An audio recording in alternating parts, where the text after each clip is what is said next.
Good morning all, just a super quick video to show you our new feature for people that have had time out of the scheme during the relevant period, often called hokey.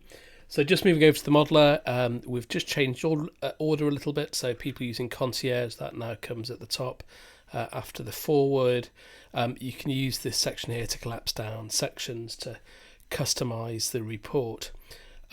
So we've made quite a few changes to our Concierge report. Obviously with Concierge we get a lot more data than you can enter via the self-service modelers, and that enables us, for example, to present the McLeod choices in different ways.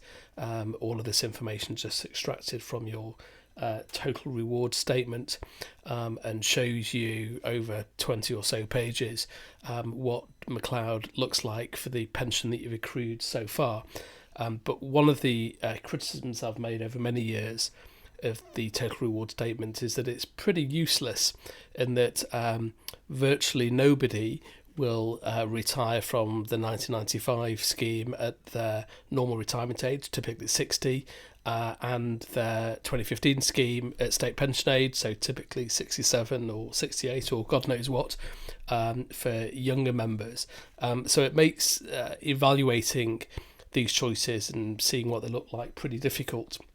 So what we've done is allowed you to represent that data in a slightly different way. So for example, you can put what age you think you're going to retire or partially retire or take retire and return from the 1995 section, and then you can just see how much of the pension and lump sum you will keep by taking those different retirement ages. And similarly, you can do exactly the same in the 2015 section. And of course it might be that you just want to fully retire at the same age, so that would be the position, for example, if you were to fully retire at 58 from both sections of the scheme. And then, as well as presenting the standard benefits and the alternate benefits, you also get something called an equalised lump sum. So I'm just going to spend just a second just explaining McLeod, because I think a lot of people are still very confused about what McLeod is. And so if you just look at these three arrows on both sides, I think it kind of encompasses really well what McLeod actually is. So everybody before 2015 is in whatever their legacy scheme was, so be that the old 1998 final salary scheme that had a pension age of 60 typically, or 55 for some folk with mental health officer status. And then after 2022, everyone is in the new 2015 scheme, which is the career average scheme with a pension age linked to your state pension age. And the bit in the middle is this 7-year period called a remedy period between 2015 and 2022. So what McLeod is basically at the point of retirement, you will get to choose not what's in here or what's in here, arrows number 1 and 3, but you will get to choose arrow number 2. So that's whether or not during this 7-year period it's in the standard scheme, or whether in the 7-year period it's in the 2015 scheme. And then you can see what those benefits look like for both. But crucially, it's important to understand those with reference to your retirement age. So what we've done here is we've presented them if you take that middle arrow in the legacy scheme, if you take that middle arrow in the 2015 scheme, and because it's quite difficult and everyone values cash versus pension differently, because the 2015 doesn't come with an automatic lump sum, to try and make that comparison easier, we're presenting a third option here with equal lump sum. And so basically what we've done here is we've said, so at the moment this person's got a 2015, if this person's going at 61, they've got a 2015 pension of 16,908, but because that came with no lump sum, you can see the lump sums here are very different, 101,000 versus 68,000. So what we've done is we've said, well, okay, let's give up some of that 2015 pension. So instead of getting 16,908, you could take 14,169 to equalise that lump sum. So these lump sums are both 101,000 each, and that just enables you to make a better comparison. But really important to read the small print as always. This is not a retirement prediction, but it's just trying to express the value of your benefits that you've accrued up to 24-25. Now, of course, when people are looking at the value of the benefits, it's also sometimes useful to think about what's that going to pay me net. So, for example, if let's just say this member wanted to go at 56 and fully retire, and come down here. So we can see here, for example, this would give a pension of 33,000, a lump sum of 97,000, and the benefits accrued so far, and that would equate to a net income of 2297 under current tax rules. But this doesn't include any pension that is going to be earned after the current period. And sorry, I should state as well that as well as being able to show the TRS benefit, so that's typically the 24-25 benefits, you can also bring that up to the 25-26 tax year, because that's the tax year that we've covered and predicted in this model. So you can see those benefits have all gone up slightly by changing that to 25-26. But onwards and upwards, and I'm just going to explain very quickly to you about the hokey cokey.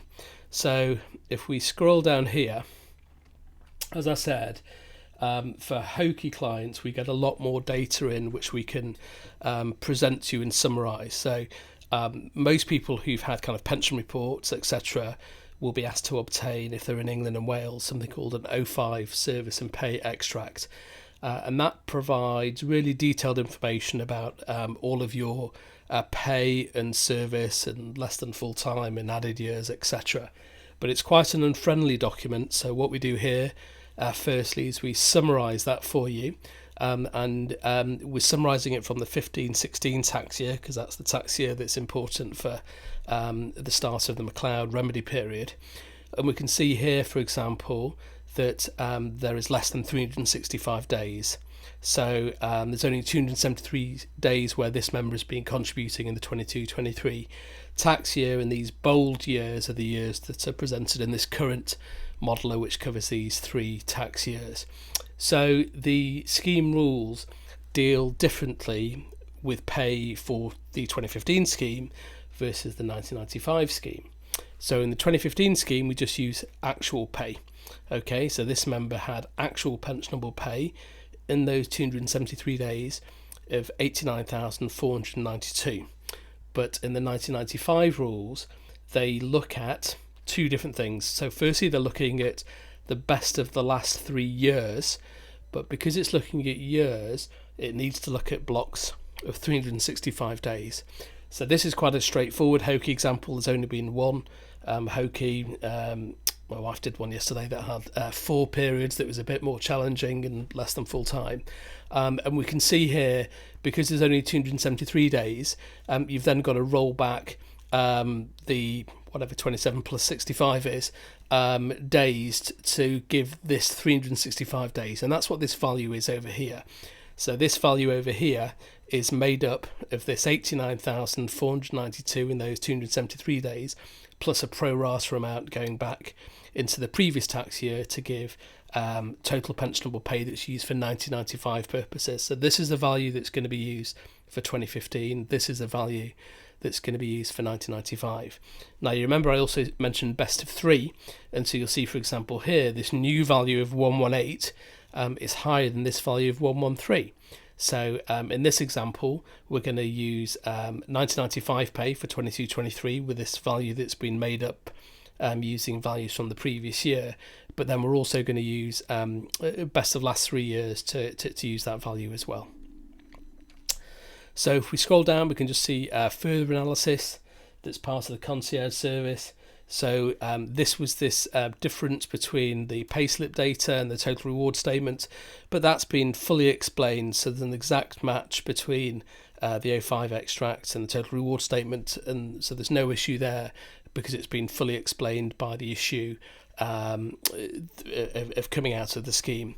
But you can see that the concierge service has also flagged another issue, and we can see here that there's an exact match between 23-24 pay on the TRS and on the payslip data. And whilst it can seem kind of reassuring that there's an exact match, for this particular tax year, that's not a good thing. And it's not a good thing because of the pay awards. So we've calculated for this member that the back pay should have been £571.20. Because the trust, the employer, hasn't correctly taken this back pay, which related from March and the previous tax year out of this year, this value in particular is too high, and it's against scheme rules. It's something called inordinate pay. And so we explain what the scheme rules are, so this member can go back to their trust and say, please can you submit the correct values, and then that 129 value would become 128,918.05, and that would lower the pension growth. So finally, if we just scroll down so all of this has been pre-filled by the concierge service, and they've done the validation step, but we can see here now in the pension growth. So if we look at the 2015 pay and the 1999 pay, so we can see we've got those two different values we had before. So the £89,000 from 2015 and the 1995 value of 118,227, and then that's also been used for the following year under the best of 3 years. So if you're struggling to model what your pension growth is and you've had time out of the scheme, you can use our concierge service to access this. So it's probably also worth pointing out that people that have taken hokey cokey have a much higher chance of errors with employer submitted data. So we see some absolute howlers of incorrect pension saving statements produced after people have taken hokey cokey. So even if you've got your pension saving statements and want to sense check that they're correct, particularly if it looks like you've got enormous growth that you can't really explain any other way, feel free to use our concierge service just to sense check it or to work out what your estimated liability should be. And to access concierge, obviously you need to pre-register it as you probably already have for our modelers, and then you can use the links on the top of your modeler page, and then that will take you through to this page. And if you want to purchase our concierge service, that will give you all of that additional functionality, particularly if you send us an O5 extract, you get all that extra rich information. But even without it, we can still produce what your accrued benefits are with the actuarial reductions at the ages you want to go. And we've bundled up the hokey service with our gold modeler for $328.80, including VAT. So still much cheaper than many competitor services, because we're trying to produce this at the absolute lowest price possible to help people understand their pensions better. So thank you very much for your attention, and wishing all of my followers and customers a happy new year. Thanks.